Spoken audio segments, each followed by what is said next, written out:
of a story. The future seems. Վերջին ժամանակահատվածում Քրիշտիանո Ռոնալդոին որակում բացես չուղարկեցին։ Ռեալի ու Պորտուգալացու շատ ամուր թվացող հարաբերությունները հիմա վտանգի տակ են։ Կասկածում են, որ Ռոնալդոն կհեռանա Ռեալից, սակայն ասում են առանց ծուխ կրակ չի լինում։ Համենայն դեպս անձամբ ֆուտբոլիստի խոսքերով նա արդեն վերջնական որոշումը կայացրել է։ Եթե Ռոնալդոն հեռանա Ռեալից, թիմի խաղը ամբողջովին կփոխվի։ Երկաթը տակ-տակ են ծեծում, այնպես որ մենք որոշեցինք պորտուգալացու բացը լրացնելու համար 6 տարբերակ առաջարկել։ Բացի վերանշյալ թեմայից այսօր կունենանք նաև մեկ այլ անելիք։ Կատալոնական Բարսելոնան ավարտված սեզոնում մեղմ ասած հաջող հանդես չեկավ։ Վերջերս գլխավոր մարզչի ղեկը ստանձնեց Էրնեստո Վալվերդեն։ Հնարավոր է, որ շուտով մի շարք խաղացողներ հեռանան ակումբից։ Հնարավոր է, որ նրանց փոխարեն գան նորերը։ Ակնկալվում է, որ այս ամռանը Բարսելոնայում կկայանան ռադիկալ փոփոխություններ։ Կարճ ասած, ով կփոխարինի Ռոնալդոին ու ինչ կլինի Բարսելոնայի հետ։ Ինտերֆուտբոլին աջակցելու համար շնորհակալություն ենք հայտնում Եվրոֆուտբոլ բուքմեկերական ընկերությանը։ YFBTM-ում ձեզ կսպասեն ամենաբարձր գործակիցները։ Կառաջարկվեն հետաքրքիր ու կրեատիվ խաղադրույքներ։ Լայվ ռեժիմով դուք կառնչվեք բազմաթիվ իրադարձությունների հետ։ Օպերատիվ աջակցություն կստանաք ու կդառնաք յուրատեսակ մրցույթների մասնակից։ Միացեք ստորև տեղադրված հղման միջոցով։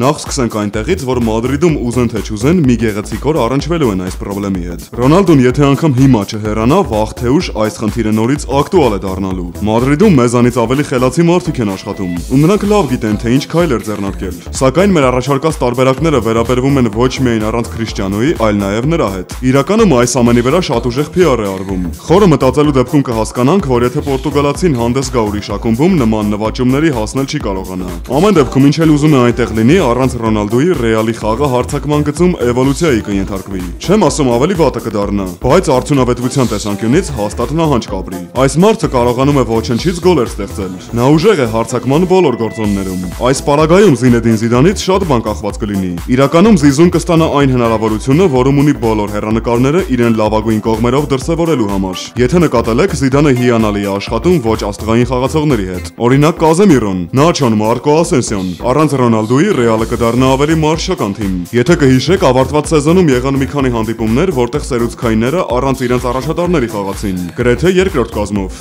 Ինչպիսի ազարտով հանդես եկան այս տղաները, կարծում եմ լավ կհիշեք։ Երիտասարդների հետ աշխատելը 0-ից ֆուտբոլիստին ավելի հասուն դարձնելը Զիդանի տարերքն է։ Սա նրա համար նոր մարտահրավեր կլինի, ինչն էլ կօգնի որպես մարզիչ ավելի ուժեղ դառնալ։ Առանց Ռոնալդոյի Զիզուն մանրամասն պետք է աշխատի թիմային խաղի վրա։ Վստահ եմ գործընթացին կներգրավի նաև Կանտերայի խաղացողներին։ Հիմա որպես այդպիսին Ռեալը չունի ձեռագիչ, սակայն ինչքան էլ հակասական է հնչում, հենց սա է թիմի գլխավոր առավելությունը։ Ռոնալդոյի հեռանալուց հետո Զիզուն ստիպված կլինի մանրամասն աշխատել մարտավարության ու խաղային ձեռագրի վրա, որովհետև այլևս չի ունենա գերմակարդակ ունեցող ֆուտբոլիստ, ով ունակ կլինի վճռել այս կամ այն խաղի ելքը։ Այս ամենը նշանակում է շեշտը դնել նաև երիտասարդների վրա, այնպես որ երկրպագուները պետք է հաշտվեն այն մտքի հետ, որ միգուցե նոր բազա կառուցելու համար ստիպված կլինեն զոհաբերել արդյունքը։ Եթե Զիդանը շեշտը դնի այս տարբերակի վրա, նոր սեզոնը Ռեալի համար կարող է անցումնային լինել։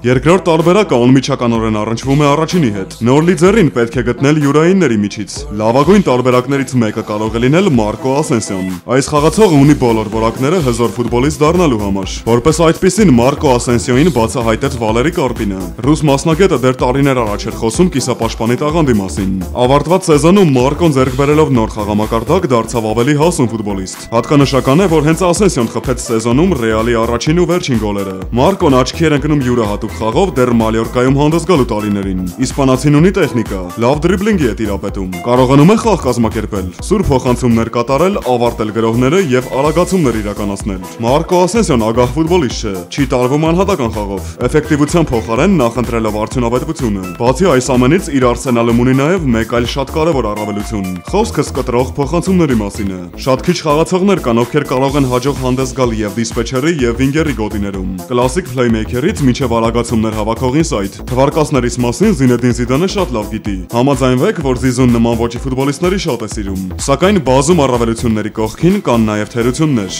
Մարկո Ասենսիոն օգտակար չէ օդային ֆուտբոլի համար։ Սև աշխատանք կատարել չի սիրում ու նրան ստաբիլ ֆուտբոլիստ չես համարի։ 21-ամյա ֆուտբոլիստի պարագայում սրանք իհարկե ներելի թերացումներ են։ Եթե Ասենսիոն ուզում է Ռեալի համար դառնալ առանցքային ֆուտբոլիստ, պետք է լավ խաղա նաև աճ-ոտքով։ Շատ հաճախ նա գնդակներ է կորցնում այն ժամանակ, երբ պետք է գործածի հենց աճ-ոտքը։ Եթե Ռոնալդոն հեռանա Ռեալից, ու եթե շեշտը դրվի հենց այս տարբերակի վրա, ապա Մարկոին բավականին ծանր ժամանակահատված է սպասվում։ Նա պետք է օր ու գիշեր աշխատի սեփական որակները ուժեղացնելու համար։ Ահա եւս մի օրինակ, որ Ռոնալդոյի հեռանալուց հետո Ռեալի խաղը հեղափոխության կենթարկվի։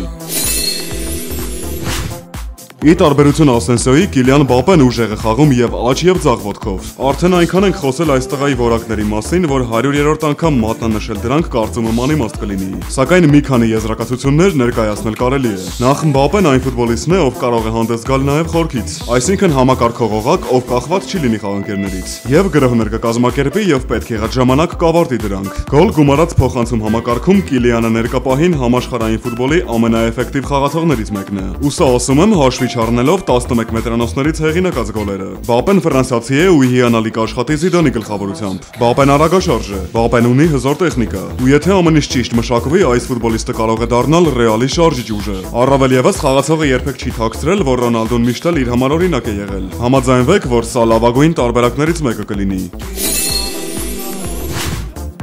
Տարիներ շարունակ Ֆլորենտինո Պերեսը փորձում է ձեռք բերել Էդեն Ազարին։ Դե հիմա պատկերացրեք, որ եթե Ռոնալդոն հեռանա Ռեալից, ինչպիսի ինտենսիվությամբ Պերեսը կաշխատի այս տրանսֆերը իրականացնելու վրա։ Եթե դու ուզում ես լիովին փոխարինել Ռոնալդոին, ապա պետք է գտնես հենց նման ֆուտբոլիստի։ Ի տարբերություն պորտուգալացու, Ազարը կենտրոնական հարձակվողի դիրքում խաղալ չի կարող։ Բացի դրանից, նա Ռոնալդոյի արդյունավետությունը չունի, ուժեղ չէ նաև երկրորդ հարկում։ Բայց այստեղ կա մեկ շատ կարևոր ֆակտոր։ Էդեն Ազարը իդեալական ֆուտբոլիստ կլինի Զինեդին Զիդանի համար։ Այս պարագայում Զիզուն հարցակումները կազմակերպելու մեթոդները կփոխի։ Հավատացեք, որ կփոխվի նաև Կարիմ Բենզեմայի դերը խաղադաշտում։ Գարեթ Բեյլը կդառնա ավելի օգտակար ֆուտբոլիստ։ Չելսիում Ազարին ձախ թևում ապահովագրում ու օգնում է Մարկոս Ալոնսոն։ Իսկ այստեղ դա կանի արդեն Մարսելոն, ու հաստատ կանի ավելի լավ։ Էդեն Ազարը անընդհատ գտնվում է շարժման մեջ։ Նա բավականին ինտենսիվ ֆուտբոլիստ է։ Ի տարբերություն Ռոնալդոյի, Ազարին կարելի է նաև դրիբլեր համարել։ Երբ նա գրոհները զարգացնում է, շատ բարդ է հասկանալ, թե ինչ է իրականում Բելգիացու մտքում։ Օրինակ այս դեպքում Մարսելոն կփակի ամբողջ ձախ թևը, իսկ սա թույլ կտա Էդենին իրականացնել իր ամենասիրած հնարքը, այսինքն ձախ թևից անցումներ կազմակերպել դեպի կենտրոն։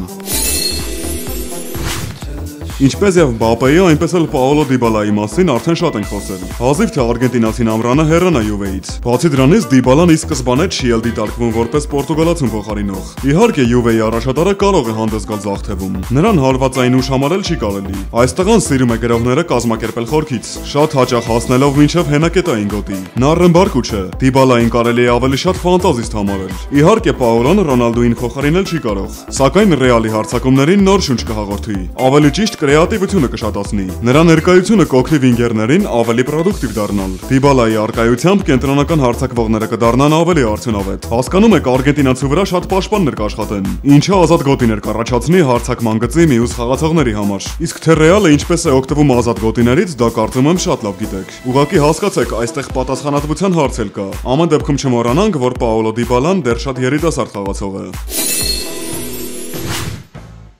Կա նաև մեկ այլ հետաքրքիր, ինչու ոչ նաև վիճելի տարբերակ։ Խոսքս Ֆեդերիկո Բերնարդեսկիի մասին է։ Չնայած եթե շեշտը դրվի Կանտերայի վրա, հնարավոր է որ իտալացու կարիքը չլինի։ Իրականում Ֆիորենտինայի կիսապաշտպանը համաշխարհային ֆուտբոլի ամենախոստումնալից խաղացողներից մեկն է։ Ավարտված սեզոնում ֆուտբոլիստը 16 գոլ խփեց եւ կատարեց 7 գոլային ասիստ։ Ունակ է հանդես գալ հարձակման գրեթե բոլոր գոտիներում։ Կարողանում է հաջողությամբ խաղարկել գրոհները, տեղավորվելով մարտավարական ցանկացած թեմաներում։ 23-ամյա ֆուտբոլիստին կարելի է համարել նաև ստանդարտ խաղարկումների վարպետ։ Ուշադրություն դարձրեք, թե ինչպիսի հետագծով է ընթանում գնդակը նրա հարվածներից հետո։ Նկատենք, որ հարվածի այս ոճը կիրառում են սակավ խաղացողներ։ Ֆեդերիկոին կայացած ֆուտբոլիստ չես համարի, սակայն վստահ եմ, որ Զիզուն նրանից կքամի առավելագույնը։ Զիդանը շատ լավ գիտի, որ քչերն են կարողանում ահա այսպիսի կտրող փոխանցումներ կատարել։ Իհարկե տրանսֆերը ռիսկային կլինի, բայց չէ որ Զիդանը ռիսկի գնալ սիրում է։ Հաղթելու ժամանակն է եկել։ Առաջարկում ենք ուշադրություն դարձնել ԵՖԲ-ում առաջարկվող հետևյալ հանդիպումների վրա։ Պորտուգալիա, Չիլի եւ Գերմանիա, Մեքսիկա։ Այս ամենից զատ առաջարկվում են նաեւ այլ հետաքրքիր խաղադրույքներ։ ԵՖԲ-ում այցելեք ստորև տեղադրված հղման միջոցով։ Հիմա Բարսելոնայում բավականին ինտրիգային իրավիճակ է ստեղծվել։ Ով է Էրնեստո Վալվերդեն։ Լայն հասարակությանը այս մարդը այդքան էլ ծանոթ չէ։ Կհամապատասխանի արդյոք նա Բլաուգրանայի փիլիսոփայությանը։ Ընդհանրապես Բարսան բավականին արժեքավոր ակումբ է։ Այն իր մեջ ներառում է 4 կարևոր սկզբունք՝ ազատություն, դեմոկրատիվ ղեկավարում, միասնականություն եւ ընտանիք։ Եվ Գվարդիոլան եւ Լուիս Էնրիկեն խաղացել են Բարսայում։ Ոչ միայն խաղացել են, այլ նաեւ նրա հետ բազում նվաճումների են հասել։ Էրնեստոն նույնպես այստեղ օտար չէ։ Վալվերդեն հանդես է եկել Բարսելոնայում 80-ականների վերջում։ Իդեպ մինչ Բարսելոնայի հետ ճակատագիրը կապելը նա հանդես է եկել Էսպանիալում։ 2008 թվականին էլ տեղափոխվել է թութակների ճամբար արդեն մարզիչի կարգավիճակով։ Չեմ ուզում ծայրահեղ լինել, սակայն ստացվում է այնպես, որ Վալվերդեին սկզբունքային մարդ համարել չի կարելի։ Օրինակ Մաուրիցիո Պոչետինոն կտրականապես հրաժարվեց Բարսելոնայի ղեկը ստանձնելու մտքից, պատճառաբանելով, որ Էսպանիալում անցկացրած տարիները անտեսել չի կարող։ Այնպես որ երկրպագուների հարգանքն ու սերը Վալվերդեն դեռ պետք է վաստակի։ Առավելություններից խոսենք։ Ընդհանրապես Էրնեստոն երիտասարդների հետ հրաշալի է աշխատում։ Նրա շնորհիվ բացահայտվել են բավականին շատ խաղացողներ։ Օրինակ Մանչեսթերի կիսապաշտպան Անդերը, թեկուզ Էմերիկ Լապորտը, կամ ասենք Ինյակի Վիլյամսը։ Այստեղից հետևություն, որ Էրնեստոն Լամասիայի սաներին չի անտեսի, իսկ հա Լուիս Էնրիկեն այս հնարավորությունից բացարձակ չէր օգտվում։ Վստահ եմ, որ Վալվերդեն նման թերացումներ թույլ չի տա։ Լրիվ այլ հարց է, որ բասկ մասնագետի համար ավելի դժվար կլինի աշխատել արդեն կայացած աստղերի հետ։ Բարսելոնայում կան անձեռնամխելի ֆուտբոլիստներ։ Հուսանք, որ Լուիս Էնրիկեի պատմությունը չի կրկնվի։ Ամենակարևորը այն է, թե ինչպիսի մարտավարություն կկիրառի Վալվերդեն։ Ուղղակի ուրախացնում է այն, որ Վալվերդեն ժամանակին Յոհան Կրոյֆի հետ աշխատել է, եւ սա կարող է նրան ինչ-որ առավելություններ տալ։ Ուղղակի ի տարբերություն Կրոյֆի, Էրնեստոյի թիմերը 4-3-3 մարտավարությամբ չեն խաղում։ Բարսայի նոր մարզիչը նախապատվություն է տալիս 4-2-3-1 սխեմային։ Սա թույլ է տալիս ագրեսիվ պրեսինգ կիրառել ու հնարավորին շուտ գնդակը վերադարձնել սեփական հսկողության տակ։ Այս սխեման նախատեսված է հիմնականում այն թիմերի համար, որոնք ավելի քիչ են տիրում գնդակին։ Կարճ ասած, սա օգտագործում են կամ անդերդոգերը, կամ հակագրոհային ֆուտբոլ խաղացող թիմերը։ Գրեթե հենց այս մեթոդով Էրնեստոյի Ատլետիկը Իսպանիայի Սուպերգավաթի համար խաղում հաղթեց Բարսելոնային։ Կապտաներնագույնների դարպասը ուղարկելով 4 անպատասխան գնդակ։ Բացի դրանից Վալվերդեի թիմերը հրաշալի են խաղում նաև առանց գնդակի։ Նրա մարտավարության գլխավոր ասպեկտը բարձր պրեսինգի ճիշտ կիրառումն է։ Ոճային տեսանկյունից Վալվերդեն Բարսելոնային չի համապատասխանում։ Եվ այս հանգամանքներում ընդամենը 2 տարբերակ կա։ Առաջինը, որ Էրնեստոն իրեն առաջ կտանի, փոխելով իր նոր թիմի խաղային ոճը, որը հազիվ թե երկրպագուների սրտով լինի, եւ տարբերակ երկրորդ, Վալվերդեն կհաշտվի Բարսելոնայի խաղաոճի հետ։ Ուղղակի այստեղ մի մեծ բայց կա։ Այս գործոնում Էրնեստո Վալվերդեն մեծ փորձ չունի։ Բարսելոնան նոր սեզոնին ընթառաջ բավականին շատ խոցելի դիրքեր ունի։ Խոցելի է օրինակ աճպաշտպանի գոտին։ Այս դիրքը փակելու համար լավագույն տեխնացուն Հեկտոր Բելերինն է, եւ այս մասին մենք արդեն խոսել ենք։ Անհրաժեշտ է մտածել նաեւ ձախ պաշտպանի գոտին ամրապնդելու վերաբերյալ։ Կարծում եմ պետք է շանս տալ նաեւ Լյուկա Ձինին, ով իրոք բավականին տաղանդավոր խաղացող է։ Կարելի է մտածել նաեւ սեզոնի բացահայտում Տեո Էրնանդեսի տրանսֆերի մասին։ Այս տղան արդեն ապացուցել է, որ հասունացել է գրանդ ակումբներ տեղափոխվելու համար։ Միջին գծում իհարկե նոր խաղբեկ է հարկավոր, ինչով կավարտվի Մարկո Վերրացիի տրանսֆերային սագան, ասել չեմ կարող։ Սակայն չմոռանանք Կրիստիան Էրիկսենի մասին։ Դանիացին ամբողջովին կտեղավորվի Բարսելոնայի փիլիսոփայության մեջ։ Ֆիլիպե Կոուտինյոյի մասին նույնպես արդեն խոսել ենք։ Իսկ ահա Ուսման Դեմբելեի տրանսֆերը կարող է բեկումնային պահ դառնալ կապտաներնագույնների համար։ Նա ունի բոլոր նախադրյալները գերֆանտաստիկ ֆուտբոլիստ դառնալու համար։ Լավ դրիբլինգ ունի, արագաշարժ է եւ անհատապես ուժեղ։ Կարծում եմ Դեմբելեն Վալվերդեի համար գտած ֆուտբոլիստ է, որովհետեւ բավականին օգտակար է բարձր պրեսինգ կիրառող թիմերի համար։